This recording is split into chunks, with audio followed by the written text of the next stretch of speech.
Salud amigos, donde quiera que se encuentren de ese lado del receptor, en cualquier lugar de nuestra querida, contaminada y única nave espacial. La misma que desde la última vez que nos vimos por estos medios ha dado otra vuelta sobre su eje imaginario y por supuesto sigue generando acontecimientos en pleno desarrollo. Cuando iniciamos el programa sentados probablemente tenemos una entrevista y en efecto tenemos una muy especial. Hay un solidario Quijote que en el ámbito de la vieja Europa maneja grandes audiencias a través de páginas web como Investigación o InvestiAction. Y lo hace en varios idiomas además. Y es una trinchera mediática a la que se suman gran cantidad de libros de su propia autoría, artículos en numerosísimas páginas web y prestigiosos medios de comunicación de todo el mundo. Y es un hombre que de alguna manera se ha transformado en uno de los que quiebran lanzas en el debate y en la guerra comunicacional de la que tanto hablamos, por el proceso que vive la República Bolivariana de Venezuela en esta Quinta República, que tanto ha dado que hablar y que tanto dará que hablar. Quiero presentarles a Michel Colomb. Michel Colomb es colega belga y para hacerle justicia a todo lo que hace no voy a improvisar, voy a leer esto. Es un periodista, es investigador, es internacionalista, es escritor, ha producido numerosos documentales además, es luchador en el campo de la teoría de la producción del conocimiento, quien ha analizado las estrategias de guerra de los Estados Unidos y las campañas de desinformación mediática. Es el fundador y también el agitador del sitio web InvestiAction o Investigación, portal que cuenta con un equipo de comunicadores sociales que publica en la web un semanario alternativo y muy crítico sobre la desinformación de los grandes medios de comunicación. Ese colectivo nació en 2004 como una asociación sin fines de lucro con sede en Bruselas, ya hemos dicho que nuestro amigo es belga, en el que participan de forma voluntaria periodistas, profesionales, corresponsales, traductores, distribuidores, diseñadores, editores, estudiantes y muchos otros. Y tiene más de 4.000 visitantes diarios y publica más de 3.000 artículos en los medios de comunicación internacionales de noticias, de decodificación de análisis, de antecedentes, distribuye un boletín de noticias semanal gratuito a 50.000 suscriptores, en idioma francés, 10.000 en español y 5.000 en inglés. Bueno, hay notables declaraciones de Michel Colomb a los medios de comunicación que destacan afirmaciones como, comillas, desde el punto de vista del imperio, Chávez cambia las reglas, hay acceso a la salud, a la educación, el dinero del petróleo no se va más a las multinacionales, sino a los programas sociales, a la democracia participativa y mucho mejor que la representativa que se ejerce aquí en Europa. Otra vez ha dicho, Venezuela tiene un papel muy significativo en la guerra global porque en primer lugar muestra que sí es posible utilizar el dinero del petróleo de otra manera y ese elemento es una muestra muy importante. Venezuela ha provocado el cambio frente a ese sistema mostrándole al mundo una verdadera alternativa. Bueno, aquí está el padre de la criatura, Michel Colomb, y bienvenido una vez más. Gracias. Cuéntanos qué te trae, bueno, qué te trae, ¿no? Siempre estás en Venezuela, yendo, viniendo, ¿no? Y esta vez, ¿qué es lo nuevo? Nuevos libros que estás presentando, ¿no? Tuve el gusto de recibir con tu dedicatoria hace tiempo, Israël Parlons un, muy interesante, por decirlo suave, es realmente picante. Los 7 pecados de Hugo Chávez en la versión original, y ahora está saliendo en castellano, en español, ¿no? Cuéntanos, ¿cómo ves la situación ahora que nuevamente aterrizaste en la República Bolivariana de Venezuela, que siempre es noticia? Pienso que tiene una gran importancia a nivel mundial porque Chávez significa la esperanza para el pueblo de Venezuela, pero también para los pueblos de América Latina. Ha cambiado la relación de fuerzas y también tiene una gran importancia para el mundo árabe, donde el dinero del petróleo está utilizado para cosas inútiles, como por ejemplo en Qatar, en Abu Dhabi, se van construyendo torres de 600, 700, 800 metros. ¿Y para hacer qué? Por ejemplo, hoteles de luxos, donde tú puedes reservar una habitación para una noche, no hay problema, es $30,000 una noche. Utilizar el dinero del petróleo para eso, o para salvar los Estados Unidos de la bancarrota y ayudar a mantener nuevas guerras contra todos los pueblos, eso es una posibilidad, o dedicar el dinero del petróleo a la salud, a la educación, al futuro para su pueblo. Y eso, naturalmente, es la gran contradicción del mundo actual. Y en el mundo árabe, donde hay una pobreza increíble, la base de la revuelta, y también en África, el continente más rico de la planeta, con los pueblos más pobres. Es un escándalo. Y yo pienso que si hay 1, 2, 3, 10 Chávez en el mundo árabe, en África, y naturalmente no únicamente un Chávez, porque un presidente sin un pueblo, sin una movilización de base, puede nada. Si hay ese fenómeno en el mundo árabe y en África, se va a cambiar totalmente la situación mundial y vamos a esperar a un nuevo periodo para la humanidad. Me imagino que no todo el mundo en Europa piensa como tú, pero parece que hay una fuerza creciente que sí empieza a coincidir, sobre todo a la luz de la tremenda crisis, ese fantasma que recorre Europa, ¿no? ¿Cómo sientes esto desde tu punto de vista? Porque acabas de aterrizar, ¿no? Y gracias por superar el jet lag para estar aquí, ¿no? Es una gran frustración, porque yo pienso, como persona de Bélgica, de Europa, que Chávez también puede ser muy útil en Francia, porque la gente en el mundo no sabe que en Europa 1 cada 6 de la gente vive abajo el nivel de pobreza y se va creciente, cuando hay fortunas increíbles que van creciente también. Y yo pienso que, mira, en Europa había un fatalismo, un pesimismo, se puede nada, son demasiado fuertes, se puede nada. Ahora está cambiando un poquito con huelgas, manifestaciones naturalmente en Grecia, en España, en Francia, en Bélgica, y el fenómeno de la juventud, los indignados, es muy importante. Estamos a un giro histórico. Es bueno que nos des una opinión sobre el movimiento de los indignados, porque aquí lo hemos trabajado mucho, pero alguna gente puede pensar que esto es algo folclórico, circunstancial, pero parece que tiene raíces mucho más profundas, ¿no? Sí. Y además me disculpo por el anglicismo del jet lag, le décalage horaire en todo caso. Sí, no hay problema. Sí, naturalmente, pero es un fenómeno muy importante, que la joven generación se va a tomar el camino de la lucha de nuevo.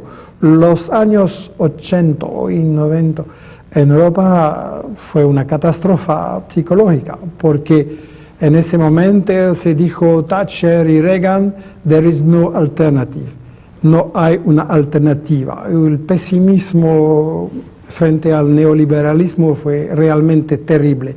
Ahora, desde ambos inspirados por von Hayek, quien estuvo aquí en este programa, pero lo que dijo más importante, lo dijo fuera de cámara, no se atrevió a decirlo en cámara. A su edad podía hacer lo que le diera la gana, ¿no? Y te dejo este dato, dijo: mi teoría económica va a funcionar solo en Chile, pero eso porque está Pinochet. Claro. Y tal vez en Argentina, si es que los militares se ponen inteligentes, digo. Claro, mira, hay en realidad en el mundo una dictadura económica, porque las grandes decisiones están tomadas por una gente que ningún ha elegido, que ningún puede controlar, y son decisiones contra nosotros. Son las decisiones de 1% contra los 99%. Es una dictadura económica, y en realidad se puede mantener únicamente con una dictadura política y militar o con una dictadura mediática. Es decir, que la gente debe ser desinformada con mentiras mediáticas para aceptar o resignar en esa situación. Un gran cómico de Francia, Coluche, tú conoces, dijo en el pasado, en francés, por favor, va a traducir, on ne peut pas dire la vérité à la télévision, il y a trop de gens qui regardent. Muy Coluche. Dice, uno puede decir muchas verdades en la televisión, hay mucha gente que la está viendo. Claro. Coluche tenía además la sensibilidad de utilizar mucho del dinero ganado en restaurantes para ayuda a los que no tenían nada que comer, ¿no? Absolutamente. Lamentablemente murió en un extraño accidente de motocicleta, ¿no? Extraño. Suele ocurrir eso. Claro. Bueno, un recuerdo cariñoso a Coluche, pero ¿qué sientes tú ahora? ¿Cómo está esa juventud que nosotros mostramos cada noche en nuestro dossier? Mira, hay una relación muy importante entre el sistema económico, la pobreza y tantas guerras ahora, ¿no? Porque además les exigen que vayan a morir también eventualmente, ¿no? Claro. Yo pienso que vivimos en un sistema económico que produce guerras de manera inevitable. Me explico. Cuando tú seas, un gran capitalista, ¿cómo tú puedes ser más poderoso? Con la explotación de la gente que trabajan para ti. Es decir, que tú pagas un salario mínimo o abajo, que la gente debe trabajar largo tiempo y viejo, y etcétera. Eso es la situación ahora en Europa. Bien, pero cuando tú haces así, es decir, que la gente que trabajan para ti no tienen más un poder adquisitivo. Entonces, ¿a quién tú vas a vender? No tiene una solución. Se cerró el ciclo. Sí, todos los capitalistas hacen con los mismos métodos. Entonces, si no tú puedes vender toda la riqueza acumulada por la explotación, ¿qué hacer? Es inútil. Entonces, en el sistema capitalista, en el norte, se van a exportar la riqueza en el sur para inversiones en los países con recursos naturales y no pagar los recursos, no pagar los salarios, explotar el mercado local. Bien, entonces tú vas a producir nuevos pobres y naturalmente una resistencia. Y por esa razón las guerras son un modo de gobierno del mundo necesario. No es por el carácter de Bush o de Obama o de Sarkozy, no hay importancia. Esas personas son empleados, no son los reales dirigentes, son empleados. Ese es el punto que quiero que enfatices. ¿Cómo lo ven ustedes y en los medios que tú manejas? ¿Quiénes están manejando realmente el poder detrás de los mascarones de proa? ¿Te acuerdas la vieja figura que iban en la proa de los barcos? Pero ¿quién va al timón del barco? En ese libro, Los 7 pecados de Hugo Chávez, explicó que tenemos en realidad un gobierno de la sombra, un gobierno no elegido. Es decir, el Council on Foreign Relations, con todas las multinacionales de Estados Unidos, también expolíticos, también los dirigentes de servicios secretos y los dirigentes de los medios de comunicación. Círculo Bilderberg. Un segundo grupo, lo mismo, Bilderberg pero acaba de reunirse, ¿no? Precisamente, es Bilderberg con Europa, Estados Unidos y Europa. Y el tercero se llama la trilateral, con Japón y algunos también. Y hay una persona que ha creado todos esos, se llama think tank, grupo de estudio, pero en realidad es un grupo de decisión. Y la persona que ha creado esos grupos se llama David Rockefeller, el jefe de Exxon y de la banca Chase David Rockefeller. Sí, la familia Rockefeller más poderosa del mundo, que vosotros aquí conocen bien. Que ya hacía dinero cuando el crack del 29, premeditadamente. Sí, y en mi libro yo explico una larga lista de crímenes, realmente crímenes contra los trabajadores, contra los pueblos. Exxon colaboró con Hitler, hay que saber. Y por esa razón nunca tenía un bombardeo contra las fábricas las refinerías de Exxon, de Ford, de General Motors en Alemania. ¿Cómo fue la colaboración de Rockefeller con Hitler en detalle? Fue su padre, ¿no? Sí, no, hablamos de la familia, en realidad, llevamos por la N generación, tercera o cuarta. En realidad, Hitler, tú sabes que la especialidad de Hitler es la Blitzkrieg. Sí, la guerra relámpago. Sí, pero para hacerlo tú necesitas a camiones y a gasolina. Y Alemania no tenía gasolinas. Y la gasolina fue organizada por Exxon y los camiones por Ford y General Motors. Durante la guerra también. ¡Wow! Absolutamente. Eso es un magnífico aporte. Desarróllalo, por favor. Eso fue explicado por un historiano belga que vive en Canadá, Jacques Pauwels, en el libro El mito de la buena guerra. Es decir, que Estados Unidos estaban esperando que iban a ganar Gran Bretaña y Alemania, y en realidad Henry Ford dijo, nosotros Estados Unidos deben ayudar a los dos y esperar que la guerra va a mantener un largo tiempo, de manera que los Estados Unidos va a ser la superpotencia mundial única, lo que ocurrió. Y además aquello de que hay que bombardear Ploesti para quitarle las refinerías a Hitler era un cuento chino mientras estaban, con todo respeto por los chinos, ¿no? Sí. Que además ahora son la gran potencia y de la que tendremos que hablar. Sí. Pero ahora resulta que estaban retroalimentándolo sí. sotoboche, ¿no? Sí, y lo que me parece importante, yo explico que el sistema produce guerras y naturalmente son guerras contra los pueblos para saquear a los recursos. Y también, de manera indirecta, se trata de una guerra de Estados Unidos contra los rivales, Europa, Rusia, Japón, China. Y en ese libro, la estrategia del caos, explicamos que ahora hay una gran batalla para controlar el Océano Índico. Permíteme prestarte el puntero. Sí, gracias. Para controlar el Océano Índico y cómo ¿Quieres mostrarlo en el mapa? Sí, Okay, sí. Me parece muy importante ese punto. Bien, el Océano Índico es aquí y el gran problema de Estados Unidos es mantener su posición como única superpotencia que controla el mundo, porque tienen un declive económico, social, no pueden ganar una guerra en Irak y en Afganistán, es realmente una potencia en declive.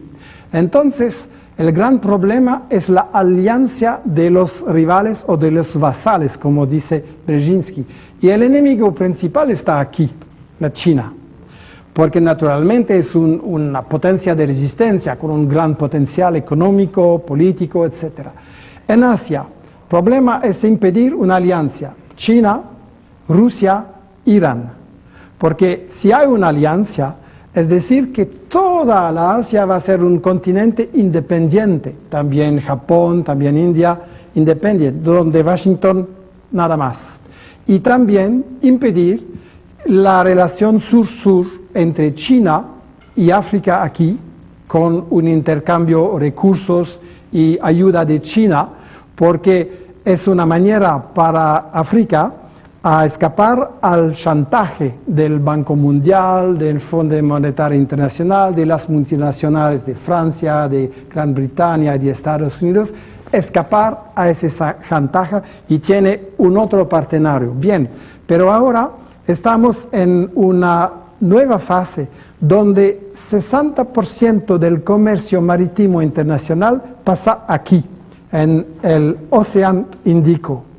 Es decir, que la obsesión de Washington es impedir el comercio entre China, África y también eso es un camino marítimo con América Latina. Y esa alianza con Brasil, con Venezuela y con la gran unidad nueva de América Latina resistente a Estados Unidos, esta gran alianza del sur contra el norte Eso es una obsesión, y entonces, para Washington, y entonces aquí, en el Océano Índico, tú puedes ver en todos lugares guerras civiles provocadas, golpe de Estado. En mi libro, en la mapa, se indica, es una situación realmente explosiva. Afganistán, Pakistán, aquí Somalia, Sudán, Eritrea. Hay muchos países que van a ser atacados en el futuro porque no están dóciles al imperio. Eso me parece la llave de la evolución de los años que vienen y, lamentablemente, la explicación de muchas guerras que están en preparación, como vemos. Independientemente de este cuadro, hay un detalle que confirma el desplazamiento de las zonas de influencia y por las cuales van a luchar, ¿no? La Armada de los Estados Unidos, hace no sé cuántas noches atrás dije, tal vez deberíamos tener un mapa donde en lugar de tener el eje sobre el Océano Atlántico, deberíamos tenerlo en el Pacífico. Eso fue hace un mes o más. Ahora sabemos que la Armada de los Estados Unidos oficialmente admite que está desplazando el 60% de toda su capacidad hacia el Pacífico. Y eso, evidentemente, apunta del otro lado a China, entre otros, ¿no? Absolutamente, Vero. Y es una gran... China y Rusia, obviamente. Y sí, es una gran ironía. Hay que leer el tratado de la OTAN, es decir, es un tratado de Estados Unidos con Europa para defender a Europa contra una supuesta amenaza de Rusia. Bien, la Unión Soviética no existe más. Ningún va a invadir a Europa, ¿no?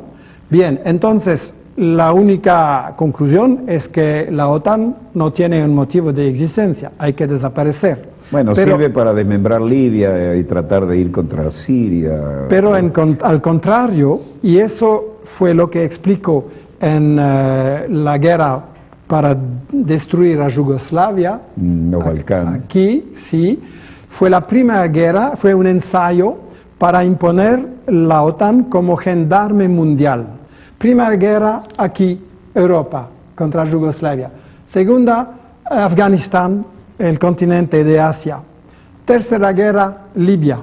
Ahora se habla de una intervención contra Mali y naturalmente sabemos que la OTAN ha organizado maniobras marítimas aquí contra Venezuela.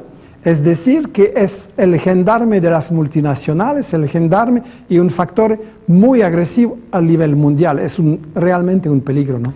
Nosotros nos negamos a tener las bases estadounidenses en nuestro territorio por una razón elemental de soberanía. Ahora tienen más de 7 bases en Colombia y tienen las bases que no existían en las Antillas neerlandesas, justo frente a Venezuela, ¿no? Sí, sí, una amenaza. Yo he visto realmente. los F-16 más los tanqueros, ¿no? Los KC-135. Y en esta situación tan fluida, ¿qué ves a corto plazo? A largo plazo ya sabemos por dónde vienen, pero ¿ves algún punto de confrontación entre las grandes potencias o buscarán la coexistencia? ¿Qué se opina en Europa? Naturalmente, la China no es fácil. Los Estados Unidos no pueden pensar a invadir un pueblo como China. Entonces la táctica es más a encerclar, a aislar y a suprimir los aliados y partenarios comercios. Y las guerras que hemos visto son guerras realmente contra China. Y hay una regla muy sencilla para entender la política internacional que parece complicado, compleja, como dicen los medios de comunicación, pero no. Una regla sencilla. Si tú eres un jefe de Estado de un país que quiere ser un poquito independiente y tener comercio con China, etc., tú vas a tener grandes problemas, guerra civil o golpe de Estado o eliminación. Estamos en ese curso de acción, parece, y adelante. Y por lo visto, aquí hay mucha gente interesada en que ocurran algunos problemas desde que asumimos una posición vertical e independiente en ese sentido, ¿no? Pues lamento que tu análisis confirme lo que mostramos noche a noche, pero lo has hecho de una manera mucho más contundente. Por lo demás, ha sido un placer prestarte el puntero y el mapa para tener una óptica diferente. Tenemos que ir a un corte, pero 2 minutos tenemos para un corte. ¿Qué dirías tú que siente la juventud en Europa en este momento? Siente que ese mundo no es más posible. No es posible porque es absurdo. Tenemos la posibilidad a alimentar 12 billones de gente y que tienen una vida digna. Y ahora hay pobreza, hambre, no hay agua potable, no hay educación, no hay salud. Y fueron proclamados por Estados Unidos, Francia, etcétera, los objetivos del milenario para el desarrollo. Y ahora, en 2000, dijo que se van a eliminar o disminuir radicalmente la pobreza. Y ahora que vemos que la pobreza está aumentando, en realidad, nunca cumplieron con los objetivos del milenio. Absolutamente. Venezuela no, los pasó. Absolutamente no. Y mira, estamos preparando con la joven realizadora Vanessa Stojilkovic, que produjo esa película documentaria Bruselas-Caracas, los venezolanos responden, por favor. Estamos preparando una película sobre Eritrea, que es un país amenazado por Estados Unidos, una guerra invasiva de Etiopía, etc. Y estamos preparando su próximo film documental, película documental, sobre la necesidad para África a escapar a la dictadura económica y financiera del Banco Mundial, del Fondo Monetario y de las multinacionales, y buscar a una vía independiente para el desarrollo, ayudando a campesinos, ayudando a los pescadores, preparando la educación, la salud como aquí, y eso me parece la única solución para la humanidad, un desarrollo independiente, autónomo y solidario del sur, y solidario con el sur en el norte. Es el momento de hacer un corte. Te invito a que mantengamos este tono tan profesional, es un lugar común decirlo contigo, pero sobre todo tan pedagógico, ¿no? Vamos a hacer un breve corte y volvemos con más acontecimientos en pleno desarrollo y esta interesantísima charla con Michel Colón. Ya volvemos.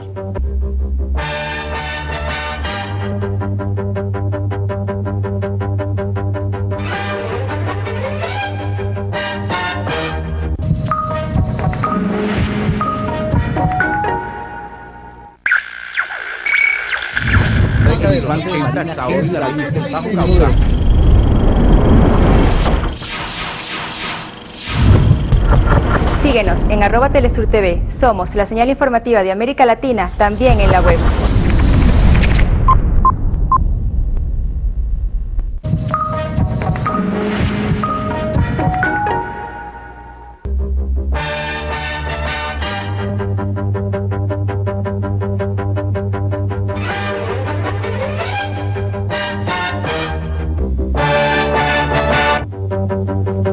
Volvemos con más acontecimientos en pleno desarrollo y este muy sabroso y contundente diálogo con Michel Colón.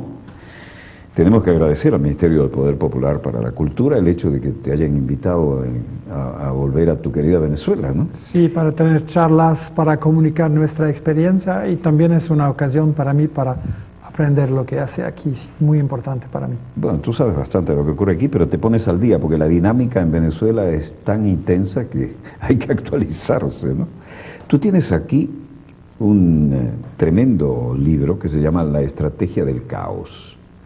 Y este libro va a ser traducido al español, porque tú me mandaste, con una dedicatoria que te agradezco enormemente, el Israël Parlons-en, y en francés, y me mandaste también Los 7 pecados de Hugo Chávez en francés, con una hermosísima dedicatoria que te agradezco, pero vamos a tener en español, en castellano, ¿qué de todo esto? El libro sobre Chávez está traducido y se va a publicar. Creo que teníamos una portada allí que mostró el señor director en su momento. ¿Y cuál más? El libro sobre Israel ya está traducido, pero nosotros no tenemos los recursos para publicar y difundir en España y en América Latina. Y el libro, La estrategia del caos, no está traducido. Esto suena bastante interesante y ha tenido una gran acogida, ¿no? Todo lo que suene a caos ahora es atractivo, pero estamos en un proceso de cambio, de caos creativo, ¿no? Hay que saber que en Europa los medios alternativos no tienen medios. Somos 3 personas para producir libros, la página web, los documentales y conferencias y formaciones. Yo creo que los medios de comunicación en Europa tienen un gran potencial, pero el problema es naturalmente económico. No tenemos publicidad, no tenemos subvención del gobierno, naturalmente. Ni la van a tener jamás porque van contra el sistema. Naturalmente, es normal, pero es un problema para producir ese trabajo. Para producir un libro serio, tú necesitas tiempo para trabajar, verificar, colectar, explicar de manera sencilla, porque para mí es muy importante explicar las cosas complejas de manera sencilla para los obreros, las madres del barrio, los jóvenes, y es muy importante, y eso necesita un tiempo. Y en mi sentido, necesita desarrollar una estrategia comunicacional internacional para defender a Venezuela. Gran punto. A ver, ¿cómo lo ves desde afuera? Bien, mira, las guerras se deciden en el norte. Se deciden en Washington, en París, en Bruselas. Bien, las guerras se pagan con nuestros impuestos, la gente del norte.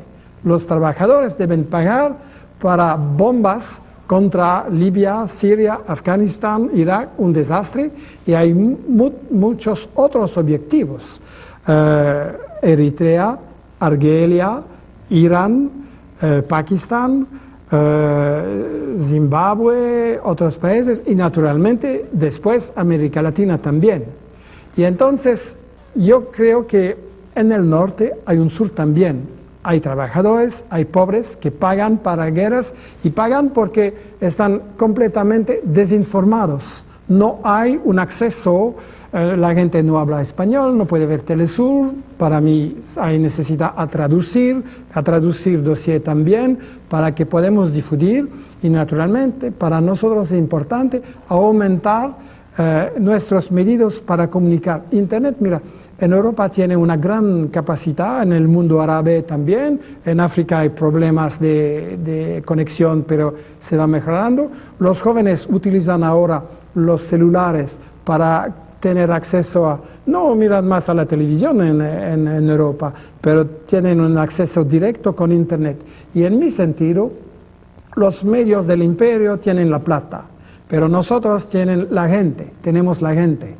Y eso es un recurso más importante, es decir, que necesitamos organizar una contraataque, una respuesta mediática a la satanización de Chávez, a la satanización del pueblo aquí, porque sabemos que la satanización es la primera fase ante las bombas, o golpe de Estado, o una provocación con un país vecino, etc.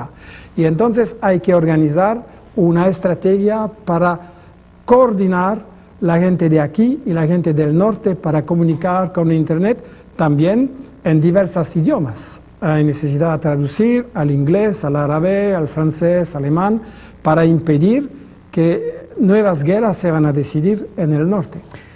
Lamentablemente, tú estás confirmando lo que hace 30 años desarrollamos aquí. Dijimos, señores, la guerra moderna, en un mundo que va a estar interconectado vía satélite, tienes 2 teatros de operaciones. El teatro real, el de la guerra, y el teatro paralelo o alternativo a este, que es la percepción a través de los medios. Y lamentablemente los hechos nos dan la razón. Y aún con todo lo que hemos hecho, vamos un poquito detrás de la realidad, ¿no? No se trata de una guerra paralela, se trata de la primera fase de la guerra. Es decir, que las guerras no comienzan con bombas, no. Comienzan con mentiras mediáticas. Hace 30 años era el alternativo. Ahora ya no se puede planificar una guerra sin el bombardeo a las neuronas con un mundo interconectado vía satélite, que no lo teníamos hace 30 años, ¿no? Absolutamente. Así que aquello realmente funciona ahora cruelmente, ¿no? Sí, y para mí es un drama porque yo fui en Irak, yo fui en Libia, tengo amigos que fueron en Siria. Estuve en los dos. Sí, sí. Terrible ver lo que está pasando. Y es para mí terrible a saber que son mentiras y mentiras, que masacre, como se dice en Ujula, que es el gobierno, no es la verdad. También lo mismo ocurrió en Irak con el masacre de Raqqa, que fue un teatro. Lo mismo con las armas de destrucción masiva de Saddam Hussein, que no existen.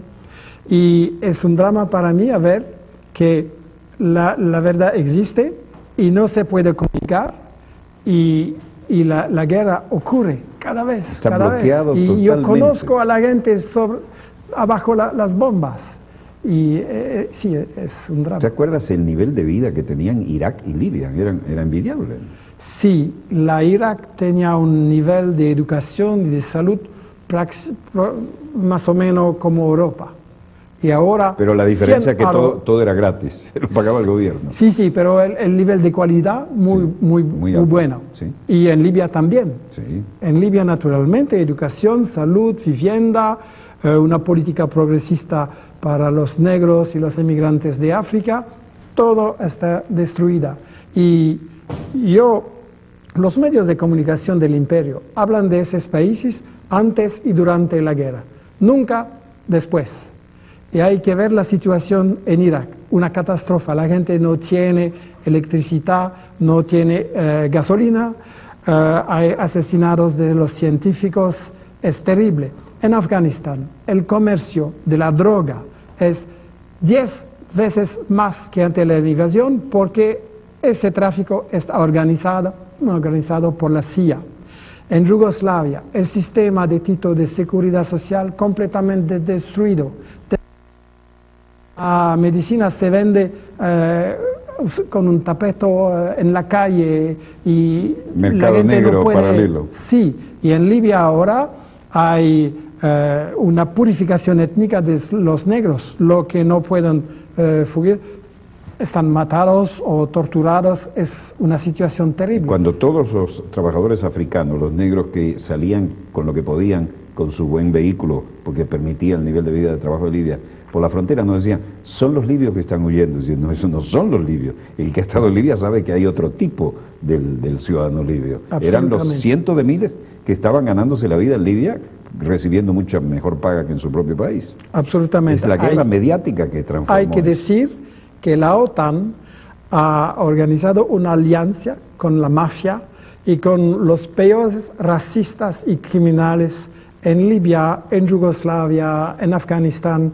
La OTAN en realidad sobrevive con una alianza con los peores criminales, y eso no se puede decir en la televisión en Europa y Estados Unidos, y entonces tenemos que decirlo con Internet directamente a la gente. Bueno, estaba recordando que en Yugoslavia una de las fuentes de información provenía de una corresponsalía china que estaba en la embajada china, y de pronto una bomba muy inteligente, dicen que se equivocó y le pegó justo en el piso donde estaba la corresponsalía, ¿no? Absolutamente, y eso lo explico, que es un mensaje muy claro a China, y la explicación de Washington fue completamente ridícula. Nosotros no sabíamos que la embajada de China había movido en ese lugar, y no tienen un dólar para comprar un plano de Belgrado. Nuestro plano de la ciudad no estaba actualizado. Precisamente. Nos equivocamos. Precisamente. Y la otra fue muy descarada. Los corresponsales occidentales estadounidenses que levantaban la señal a través de una de las estaciones de televisión locales le dijeron, hoy no vayan a trabajar. ¡Pum! Ahí cayó la bomba y liquidaron a sus compañeros y a sus colegas. Sí. Es como muchos que no fueron a trabajar el día de las Torres Gemelas en Nueva York. Confirma que la guerra mediática es una guerra, y se matan a periodistas que pueden ser peligrosos porque dicen la verdad. Ciertamente, ciertamente, sigue ocurriendo. Si las noticias no nos gustan, maten al mensajero, ¿no? Tú sabes que estamos en una lucha mediática también y tratando de cambiar la Organización de Estados Americanos, que, como bien dijo el comandante Fidel, Es más, cada vez está más vigente esto, ¿no? El Ministerio de Colonias del Imperio, ¿no?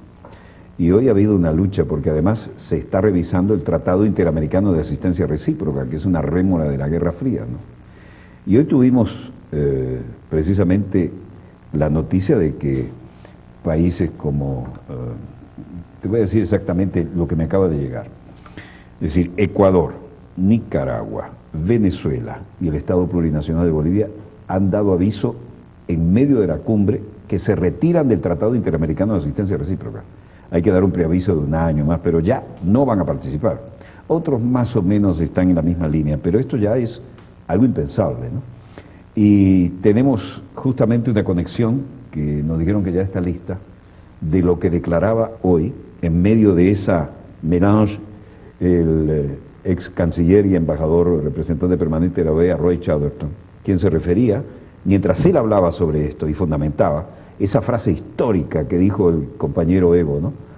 O la OEA muere sirviendo al imperio o renace sirviendo a los intereses verdaderos de los pueblos, ¿no? Algo así.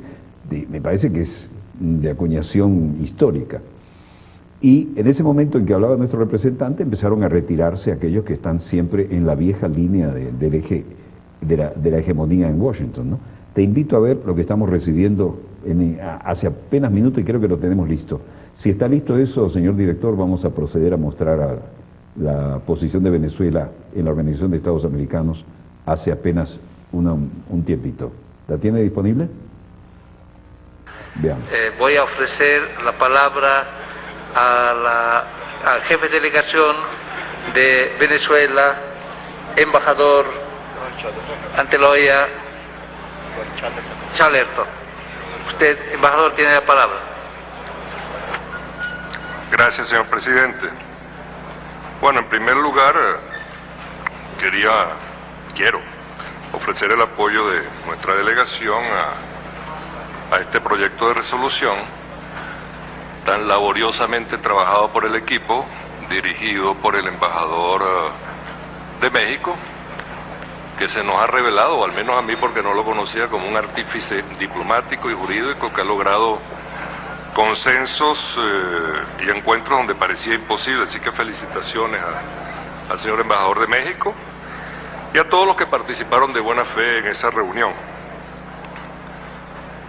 Yo podría callar y limitarme a suscribir prácticamente todo lo asegurado por el por el canciller argentino y por el canciller del Ecuador, pero hay unos detallitos sobre los cuales yo quisiera hacer énfasis.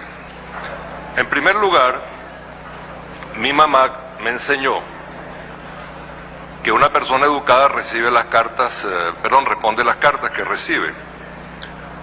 Y aquí tengo una carta dirigida a los ministros de Relaciones Exteriores, nueva versión actualizada el 5 de junio con más de 350 adhesiones. Entonces parece un poco lo que anticipamos el sábado. El texto es un texto de solidaridad con las instituciones que estamos sometiendo a una suerte de indagación en estas reuniones, pero no contempla ningún tipo de comentario sobre las expresiones y los pensamientos y los conceptos elaborados por los representantes de los estados democráticos aquí en principio. En realidad es un documento de eso que llamamos en derecho un contrato de adhesión. Estaba viendo todas las instituciones.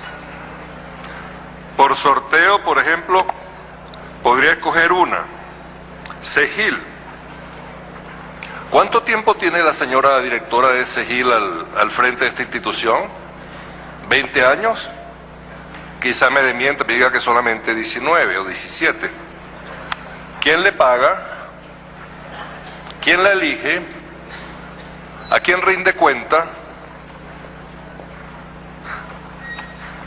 No solamente quién la elige, sino cómo lo elige. Esto se podría aplicar a muchas de estas instituciones. Pero aquí hay algunas instituciones de derechos humanos pías, pero hay otras que son diabólicas. Y hay algo muy curioso. Esa ignorancia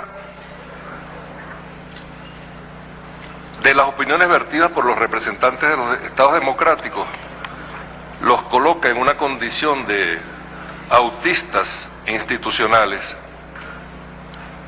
Y en algunos casos, como se trata de autistas, yo podría decir, conociendo algunas, que el número de sus miembros alcanzaría para llenar un Mini Cooper, un Volkswagen o un Fiat 500.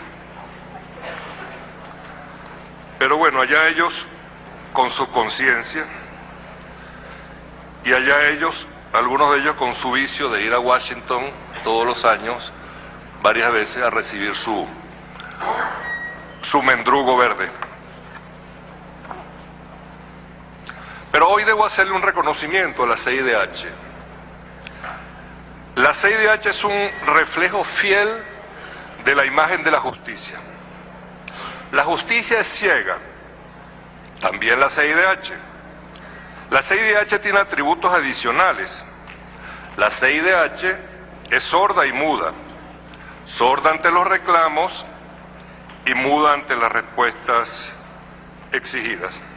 Pero no crea, señor presidente, que he olvidado el sentido del tacto.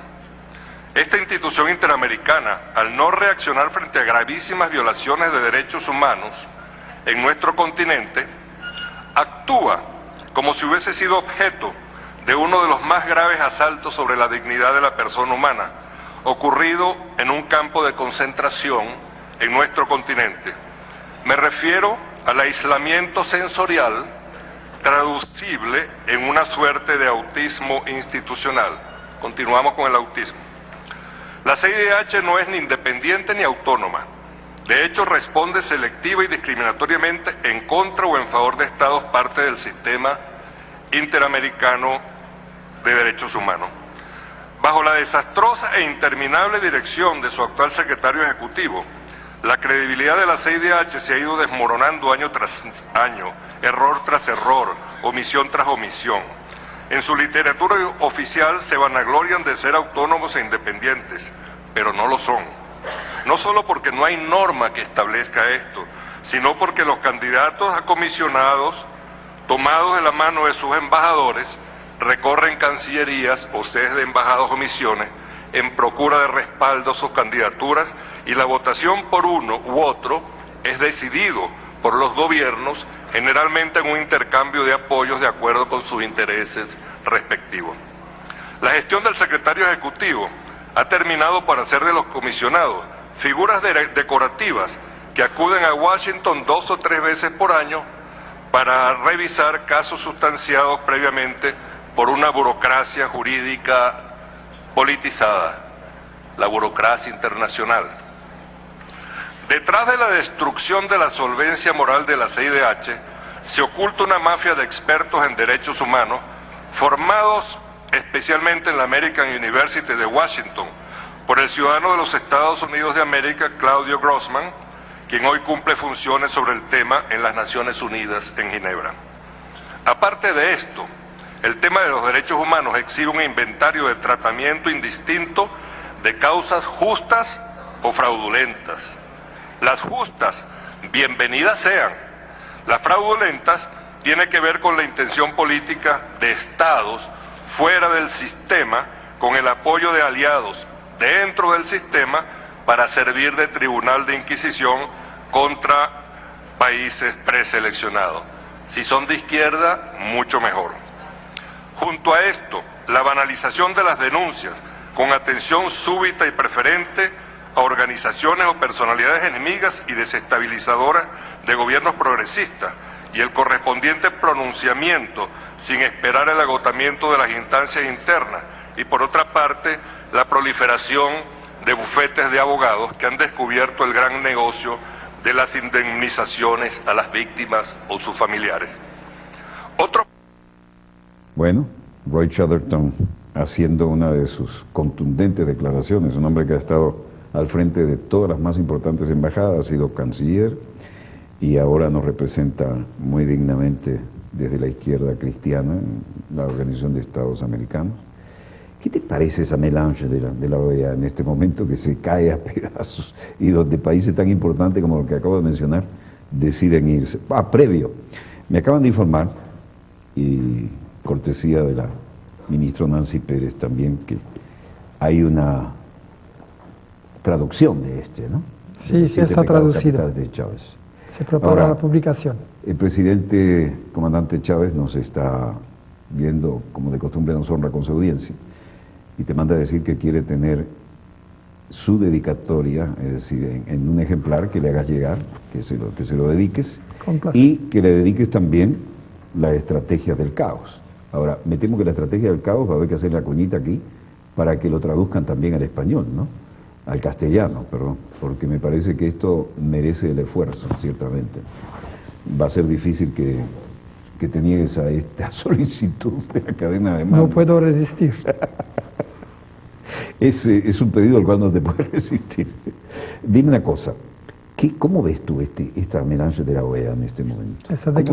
Esta declaración para mí es una alegría increíble, porque es la dignidad recuperada de Venezuela y del sur, a decir no a esas alianzas falsas y dominadas, alianzas para controlar, y creo que realmente, como lo dijo también Evo, necesitamos ahora nuevas alianzas realmente del pueblo y al servicio de los pueblos, y es una declaración muy importante, histórica, para terminar con esos instrumentos de dominación.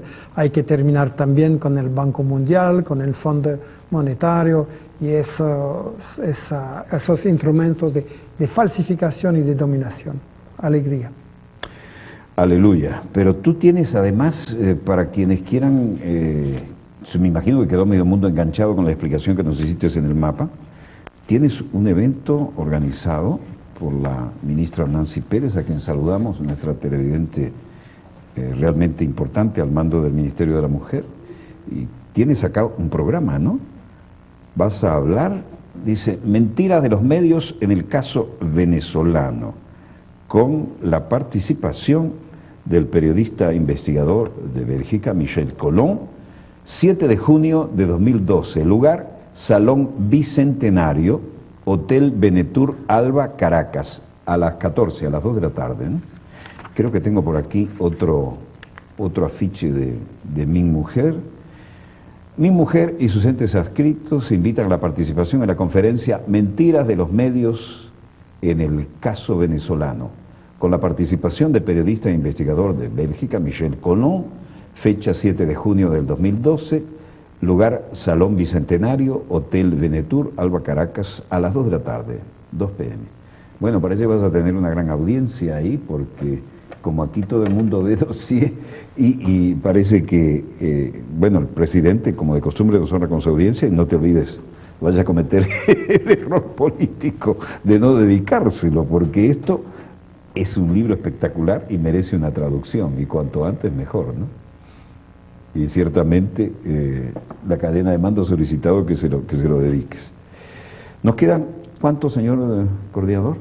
2 minutos. ¿Qué quieres decir en 2 minutos? 2 minutos son como 4 comerciales de 30 segundos, que a veces valen millones, así que todo el tiempo es tuyo como buen comunicador. Mira, para nosotros es un trabajo muy difícil para comunicar y para resistir a los medios de comunicación con una censura, un boicot, una satanización. Parece que yo soy antisemita, es decir, racista contra los judíos, que soy de extrema derecha. No, eso es un axioma. Si criticas la política exterior o la política militar de Israel, automáticamente eres antisemita, aunque tu novia sea hebrea. Para mí es un cumplimiento, ¿no? Y también se dicen que yo soy de extrema derecha, como tú puedes verificar ahora. Sí. Y en realidad es un trabajo difícil, pero yo tengo una gran fortuna, porque cuando tú ves la gente en Europa, los jóvenes, los trabajadores, las mujeres, que te dicen, ahora, cuando veo la televisión, yo puedo entender por sí mismo que hay una manipulación, que se trata de una mentira mediática y que yo necesito a verificar la información y a reflexionar. Y eso es un salario sin comparación. Nada. Y sí. Son satisfacciones que no tienen precio, definitivamente. Sí. Vale la pena la lucha. Sí, sí, puede ser útil a la gente.